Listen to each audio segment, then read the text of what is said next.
नमस्ते और स्वागत है। आज हम एक बहुत ही दिलचस्प किताब की समरी के ऊपर बात करने वाले हैं, जिसका नाम है रिच डैड पुअर डैड। इस भाग दौड़ भरी जिंदगी और मशीनों के दौर में ये किताब हर व्यक्ति को एक बार ज़रूर पढ़ना चाहिए। ये एक ऐसी किताब है जो हमारी सोच को पैसा, इन्वेस्टमेंट और फाइनेंशियल सक्सेस के बारे में बदलने का काम कराती है। इस बुक को रॉबर्ट कियोसाकी ने लिखा है, जो एक सक्सेसफुल बिजनेसमैन और एजुकेटर है। इस किताब में रॉबर्ट अपने बचपन के दो रोल मॉडल, एक अपने पिता और दूसरे अपने दोस्त माइक के पिता के जरिए हमें फाइनेंशियल विजडम का लेसन देते हैं।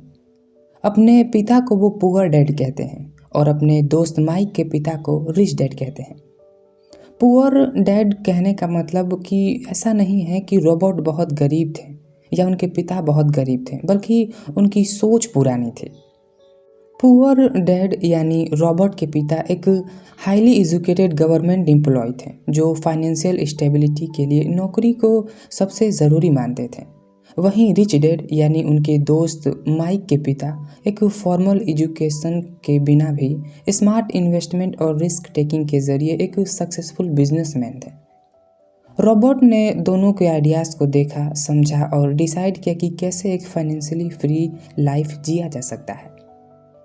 ये किताब उन सभी के लिए है जो पैसा कमाने और उसे वाइजली यूज करने का कला सीखना चाहते हैं। रॉबर्ट इसमें एसेट्स और लायबिलिटी का फ़र्क समझाते हैं और फाइनेंशियल लिटरेसी की इम्पोर्टेंट बताते हैं और रिस्क लेने के साथ नए अपॉर्चुनिटी ढूंढने का तरीका सिखाते हैं। ये लेसन सिर्फ बिजनेसमैन के लिए नहीं, बल्कि हर उस इंसान के लिए है जो अपने सपनों को अचीव करना चाहते हैं और एक बेटर फाइनेंशियली फ्यूचर के लिए तैयार हैं। अगर आप ये समझना चाहते हैं कि पैसे आपके लिए काम कैसे करें और फाइनेंशियली फ्री कैसे पाई जाए, तो ये किताब आपके लिए एक परफेक्ट गाइड हो सकती है। रॉबर्ट कियोसाकी की कहानी एक आम लड़के की तरह शुरू होती है। रॉबर्ट एक मिडिल क्लास फैमिली से थे, जहां पैसन की कमी हमेशा महसूस होती थी।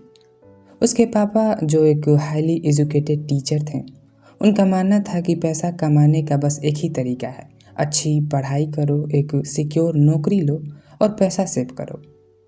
रॉबर्ट उन्हें पुअर डैड के नाम से याद करते थे, क्योंकि उनकी सोच पैसा बनाने का ट्रेडिशनल तरीका तक सीमित थी। दूसरी तरफ रॉबर्ट के दोस्त माइक के पिता एक बिजनेसमैन थे।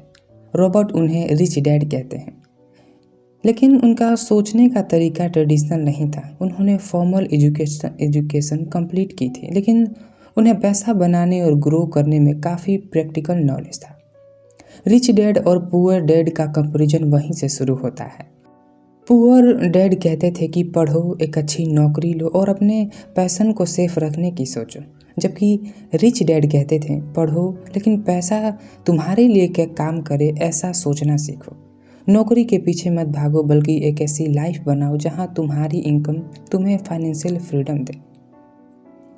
एक दिन रॉबर्ट और माइक को स्कूल में पता चला कि उनके दोस्त के पास नए खिलौने हैं और उनके पास पैसा है जो वो पॉकेट मनी से खरीदते हैं। उन दोस्तों को देखकर उन्होंने सोचा, हम पैसे कैसे कमा सकते हैं। दोनों ने नए तरीके सोचना शुरू किया। सबसे पहले उन्होंने सोडा बोतल रिसाइकल करने का आइडिया सोचा, लेकिन वो सक्सेसफुल नहीं हुआ। फिर उन्होंने पुरानी कॉमिक्स कलेक्ट करने का एक प्लान बनाया।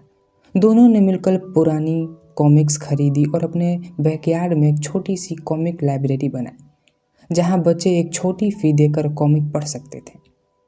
यह उनका पहला बिजनेस था और यहाँ से उन्होंने एक ज़रूरी लेसन सीखा, आइडिया और एक्शंस के बीच का कनेक्शन। अब हम जो आगे पढ़ेंगे वो आपकी ज़िंदगी के लिए बहुत महत्वपूर्ण है। जब रिच डैड को पता चला कि उनका प्लान के बारे में, तो उन्होंने रॉबर्ट और माइक को एक सिंपल सवाल किया, तुम्हारे लिए पैसा क्या है? दोनों कंफ्यूज हो गए। रिच डैड ने कहा, लोग पैसे के लिए काम करते हैं, लेकिन अमीर लोग पैसे को अपने लिए काम करवाते हैं। अगर तुम पैसे के लिए काम करोगे तो हमेशा एक रेस में रहोगे, और अगर तुम सोचना सीख लो तो पैसे तुम्हारे लिए काम करेगा। रिच डैड ने दोनों लड़कों को एक छोटी सी जॉब पर रखा, अपने स्टोर में, जहां उनको काफ़ी कम पैसा मिलता था। ये उनका टेस्ट था। दोनों को सीखना था कि वो कैसे एक अपॉर्चुनिटी ढूंढ कर पैसा बढ़ा सकते हैं।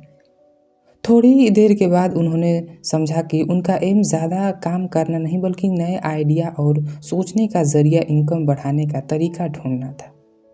अब हम यहाँ पर पुअर डैड और रिच डैड के बीच के सोच को फ़र्क को समझते हैं। पुअर डैड कहते थे कि मुझे अफोर्ड नहीं करना चाहिए। इसका मतलब वो चीज़ें अवॉइड करते थे जो उनके बजट के बाहर है। जबकि रिच डैड कहते थे मैं इसे कैसे अफोर्ड कर सकता हूँ। इसका मतलब वो नए तरीके सोचकर पैसा बनाने के लिए एक्शन लेते थे। पुअर डैड पैसा सेव करने पर फोकस करते थे, लेकिन रिच डैड एसेट्स बनाने पर ध्यान देते थे। उन्होंने सिखाया कि एसेट्स वो चीज़ हैं जो तुम्हारे लिए पैसे बनाती हैं, जैसे रेंटल प्रॉपर्टी, स्टॉक्स और बिजनेस। और लायबिलिटी वो चीज़ हैं जो तुम्हारे जेब से पैसा निकालती हैं, जैसे लोन, कार या अननेसेसरी खर्चे। अब यहाँ पर रिच डैड ने दोनों बच्चों को एक बहुत ही इम्पोर्टेंट चीज़ सिखाते हैं, फाइनेंशियल लिटरेसी के बारे में। रिच डैड ने रॉबर्ट और माइक को सिखाया कि फाइनेंशियल लिटरेसी का मतलब है अपने इनकम को स्मार्टली मैनेज करना और ग्रो करना। उन्होंने कहा अगर तुम फाइनेंशियली लिटरेसी नहीं सीखोगे तो ज़्यादा इनकम होने के बाद भी तुम फाइनेंशियल स्ट्रगल करोगे। एजुकेशन तुम्हें एम्पावर करती है, लेकिन फाइनेंशियल एजुकेशन तुम्हें फ्रीडम देती है। ये कहानी वहीं तक नहीं रुकती। जैसे जैसे रॉबर्ट बड़ा होते गए, उन्होंने रिच डैड की बातें अपनी लाइफ में इम्प्लीमेंट करनी शुरू की। उनसे एक नौकरी करने के बजाय इन्वेस्टमेंट और बिजनेस बिल्ड करना सीखा। ये कहानी एक जर्नी है, एक सिंपल लड़के की जो अपने सोच का तरीका बदलकर फाइनेंशियल फ्रीडम अचीव करता है। अब हम इस बुक के दूसरे भाग में आते हैं। यहाँ पर रिच डैड दोनों बच्चों को फाइनेंशियल लिटरेसी के बारे में सिखाते हैं। फाइनेंशियल लिटरेसी यानी वित्तीय साक्षरता। रिच डैड ने एक बात हमेशा रॉबर्ट और माइक को समझाई, अगर तुम्हें अमीर बनना है तो पैसे के बारे में सीखना होगा। पैसा सिर्फ कमाने से कुछ नहीं होता, तुम्हें उसे संभालना और बढ़ाना भी आना चाहिए। अब ये बात थोड़ा अजीब लगते हैं क्योंकि रॉबर्ट के पुअर डैड भी पढ़े लिखे और फाइनेंशियल स्टेबल थे, लेकिन उन्होंने कभी फाइनेंशियल लिटरेसी के कॉन्सेप्ट नहीं सीखा। रिच डैड कहते हैं कि स्कूल तुम्हें अच्छी नौकरी के लिए तैयार करती है, लेकिन पैसा कैसे काम करता है ये सिखाते हैं नहीं। रिच डैड ने सबसे पहले रॉबर्ट और माइक को एक कागज़ और पेंसिल दी और बोले, चलो एक सिंपल सा काम करते हैं। तुम्हें अपने इनकम और खर्चे लिखने हैं और मुझे अपने एसेट्स और लायबिलिटी के कॉलम भर के दिखाने हैं। रॉबर्ट कंफ्यूज हो गए क्योंकि उन्होंने एसेट्स और लायबिलिटी के कॉन्सेप्ट कभी इतने प्रैक्टिकल तरीके से नहीं सुने थे। रिच डैड ने एक एग्जाम्पल दिया, समझो तुम एक घर खरीदते हो। तुम्हें लगता है कि वो एक एसेट्स है, लेकिन अगर वो घर तुम्हारे जेब से पैसा निकाल रहा है, जैसे कि ईएमआई, मेंटेनेंस पे, टैक्स पे, तो वो एसेट्स नहीं है बल्कि वो लायबिलिटी है। वो कहते हैं कि एसेट्स वो होते हैं जो तुम्हारी जेब में पैसा लाएं और लायबिलिटी वो हैं जो तुम्हारे जेब से पैसा निकालें। ये लाइन ने रॉबर्ट के दिमाग में एक नया किवाड़ खोला। पुअर डैड के लिए घर और गाड़ी एक स्टेटस का सिंबल था, लेकिन रिच डैड के लिए ये तब तक सिर्फ लायबिलिटी है जब तक वो पैसा जनरेट ना करें। फिर रिच डैड ने सिखाया कि पैसा कैसे तुम्हारे लिए काम करे। एक दिन रिच डैड ने रॉबर्ट और माइक को बोला, तुम्हें एक छोटा बिजनेस शुरू करना होगा। छोटी शुरुआत बड़े आइडियाज़ का बेस होते हैं। उन्होंने दोस्तों के साथ कॉमिक बुक का एक लेंडिंग लाइब्रेरी सेटअप करवाया। लाइब्रेरी के लिए चार्ज करते और प्रॉफिट का एक हिस्सा री इन्वेस्ट करते। इस प्रोसेस ने उन्हें समझाया कि पैसे कैसे कैलकुलेट करते हैं, इन्वेस्टमेंट का कॉन्सेप्ट क्या है और पैसे को कैसे मल्टीप्लाई किया जा सकता है। रिच डैड का ये एक प्रैक्टिकल वे था फाइनेंशियल लिटरेसी सिखाने का। वो कहते थे तुम्हें हमेशा काम के नए तरीके ढूंढने चाहिए। तुम्हारे पास कितने पैसे हैं ये इम्पोर्टेंट नहीं है, बल्कि तुम उसे कैसे यूज करते हो ये इम्पोर्टेंट है। मैं ये जो कहानी सुना रहा हूँ, आप इसे ज़िंदगी से रिलेट करते हुए चलिएगा और इन दोनों बच्चों की कहानी से सीखते हुए चलिएगा। अब फिर रिच डैड उन्हें टैक्सेस के बारे में और उनके इम्पैक्ट के बारे में समझाते हैं। पुअर डैड कहते थे कि टैक्सेस हमारी जिम्मेदारी हैं, लेकिन रिच डैड कहते थे अगर तुम स्मार्ट हो तो तुम्हारे इन्वेस्टमेंट और बिजनेस तुम्हारे टैक्सेस को मैनेज करेंगे। उन्होंने एक छोटी सी स्टोरी सुनाई थी। एक आम आदमी पहले पैसे कमाता है, फिर टैक्स भरता है और जो बचा उससे गुजारा करता है। लेकिन एक अमीर इंसान इन्वेस्टमेंट और एक्सपेंसेस से पहले टैक्सेस को प्लान करता है, जिससे उसका पैसा उसके लिए काम करता है।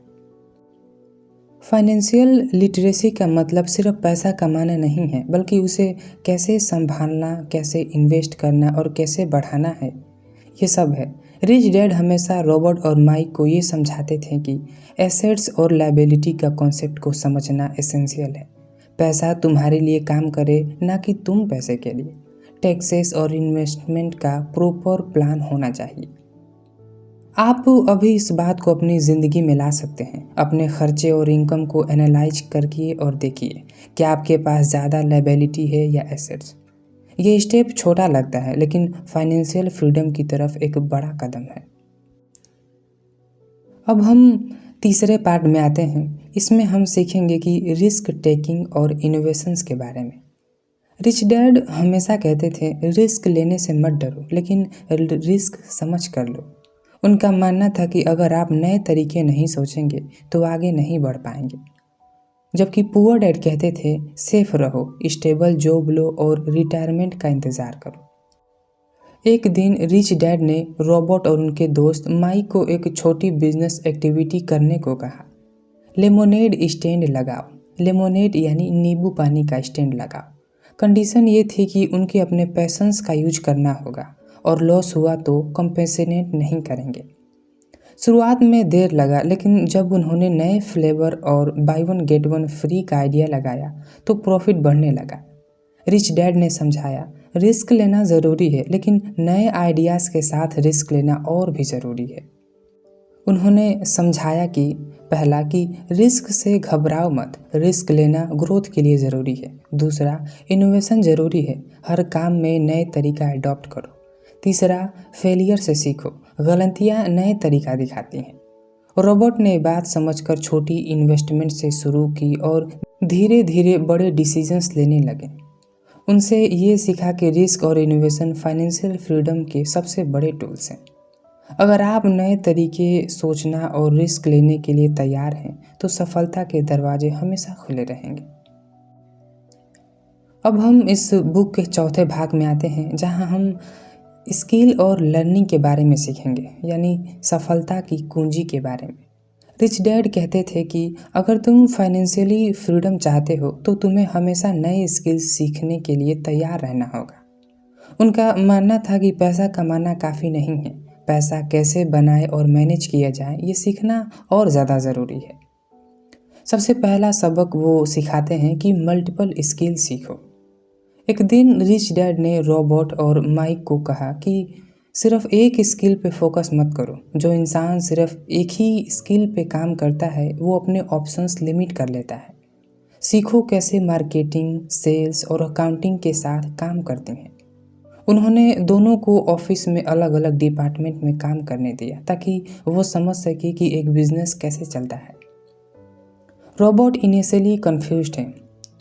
उसने कहा कि मैं तो सिर्फ पैसा कमाना चाहता हूँ, ये सब क्यों सीखना ज़रूरी है। रिच डैड ने जवाब दिया कि ज़रूरी है, क्योंकि अगर तुम अपने स्किल्स बढ़ाओगे तो तुम्हारे पास नए ऑप्शंस और ज़्यादा अपॉर्चुनिटीज़ होंगी। लर्निंग इजी नहीं थी। रॉबर्ट कियोसाकी को नए कॉन्सेप्ट समझने में टाइम लगता था और कभी कभी वो फ्रस्ट्रेट हो जाते थे, लेकिन रिच डैड ने उन्हें समझाया जो इंसान चैलेंजेस फेस करके आगे बढ़ता है वही सीखता है। उन्होंने एक बार एक रियल लाइफ एग्जाम्पल दिया। अगर तुम एक नौकरी में हो और तुम्हें सिर्फ एक स्किल आती है तो तुम्हारे ऑप्शंस लिमिटेड हैं, लेकिन अगर तुम मल्टीपल स्किल सीखते हो तो तुम अपना बिजनेस भी शुरू कर सकते हो और नए तरीकों से पैसा कमा सकते हो। बाद में रॉबर्ट कियोसाकी ने एक जॉब ली जिसमें उनका काम सेल्स में था। शुरुआत में उन्हें प्रॉब्लम हुई क्योंकि वो लोगों से बात करने में कंफर्टेबल नहीं थे, लेकिन धीरे धीरे उनसे सेल और कम्युनिकेशन सीखा। ये स्किल उसके फ्यूचर इन्वेस्टमेंट और डील में काम आए। रिच डैड कहते थे हर स्किल काम आती है, छोटी से छोटी लर्निंग भी कभी ना कभी तुम्हारी मदद करेगी। और अगर आप भी लाइफ में आगे बढ़ना चाहते हैं तो ये 3 चीज़ें याद रखें। पहला, हमेशा नए स्किल सीखें, सिर्फ एक चीज़ पर अटके मत रहिए। दूसरा, चैलेंज को एक्सेप्ट करें, हर प्रॉब्लम्स एक नई लर्निंग का चांस है। तीसरा, लर्निंग से घबराएं मत, सीखना कभी वेस्ट नहीं होता। रॉबर्ट ने ये समझ लिया कि स्किल्स और लर्निंग ही उसके फाइनेंशियल फ्रीडम का असली रास्ता है। आप भी अपनी लर्निंग जर्नी को कभी मत रोकिए, चाहे वो कितनी भी मुश्किल क्यों ना लगे। अब हम इस बुक के आखिरी भाग में आते हैं, जहां हम इस बुक का सार समझेंगे और अगर हम फाइनेंशियली फ्रीडम चाहते हैं तो हमें किन बातों का ध्यान रखना होगा। ये कहानी जितनी रॉबर्ट की है उतनी ही हम सब की हो सकती है। अगर हम अपनी लाइफ में कुछ फाइनेंशियली चेंजेस करना चाहते हैं तो शुरुआत छोटी लेकिन इम्पैक्टफुल स्टेप हो सकती है। रिच डैड ने जो प्रिंसिपल सिखाए हैं उनका सार हम समझते हैं। सबसे पहला चीज़ है कि अपने फाइनेंशियल गोल सेट करें। पहला स्टेप है अपने सपनों को क्लियर करें। सिर्फ पैसे कमाना काफ़ी नहीं, समझना ज़रूरी है कि पैसे क्यों चाहिए और उनका क्या करना है। हर गोल को छोटे और अचीवेबल पार्ट में तोड़ दें, जैसे मंथली सेविंग टारगेट्स। दूसरा लर्निंग है, फाइनेंशियली लिटरेसी को समझना शुरू करें। कितने लोग जानते हैं कि एसेट्स और लायबिलिटी में क्या फ़र्क है। अपने पैसन को समझने के लिए अपने खर्चे और इन्वेस्टमेंट के हिसाब रखना शुरू करें। पहले फोकस ये होना चाहिए कि आप कैसे एसेट्स बनाएंगे जो आपके लिए पैसे कमाएं। तीसरा लर्निंग है, पैसिव इनकम सोर्स बनाएं। आप जितनी मेहनत से पैसे कमाते हैं उतनी ही ज़रूरी है पैसे आपके लिए काम करें। सेविंग को इन्वेस्टमेंट में कन्वर्ट करना सीखें। रियल इस्टेट, स्टॉक या अपने एक छोटा बिजनेस, कोई भी एक ऑप्शन चुनिए और उसमें कंसिस्टेंटली रहिए। चौथा लर्निंग है, रिस्क और नए आइडियाज़ के लिए ओपन रहिए। जो लोग नए एक्सपेरिमेंट से डरते हैं उनके लिए ग्रोथ मुश्किल होती है। एक नई स्किल्स या अपॉर्चुनिटी के लिए तैयार रहिए। हर बार सफलता मिले ये ज़रूरी नहीं, लेकिन फेलियर से सीखना आपका फ्यूचर स्ट्रॉन्ग बनाता है। पांचवा लर्निंग है, अपने कंफर्ट जोन से बाहर निकलिए। स्टेबल जॉब या रूटीन के चक्कर में हम अक्सर नए ऑप्शंस मिस कर देते हैं। अपने पैशंस और इंटरेस्ट को एक्सप्लोर करें। अगर एक बार रिस्क लेकर कुछ नया शुरू करेंगे तो ही आप अपने सपनों के करीब जाएंगे। छठवां लर्निंग है, सीखना बंद मत कीजिए। आप जितना सीखेंगे उतनी ही ग्रोथ होगी। स्किल्स हो, फाइनेंशियल बुक्स हो या मेंटर्स से एडवाइस लेना हो, हमेशा नए आइडियाज़ के लिए अपना दिमाग खुला रखें। और आखिर में रिच डैड का सबसे बड़ा लेसन ये था कि पैसा सिर्फ एक टूल है। आपका माइंडसेट, आपकी लर्निंग और आपकी एक्शंस ही डिसाइड करेगी कि आप उस टूल को कैसे यूज करेंगे। आज से एक छोटा स्टेप लें और धीरे धीरे एक फाइनेंशियल स्ट्रॉन्ग लाइफ की तरफ बढ़ें। तो आज के लिए बस इतना ही था। मैं मिलता हूँ आपसे अगले एपिसोड में एक नए टॉपिक के साथ। तब तक के लिए धन्यवाद। मेरा नाम है आकाश कुमार।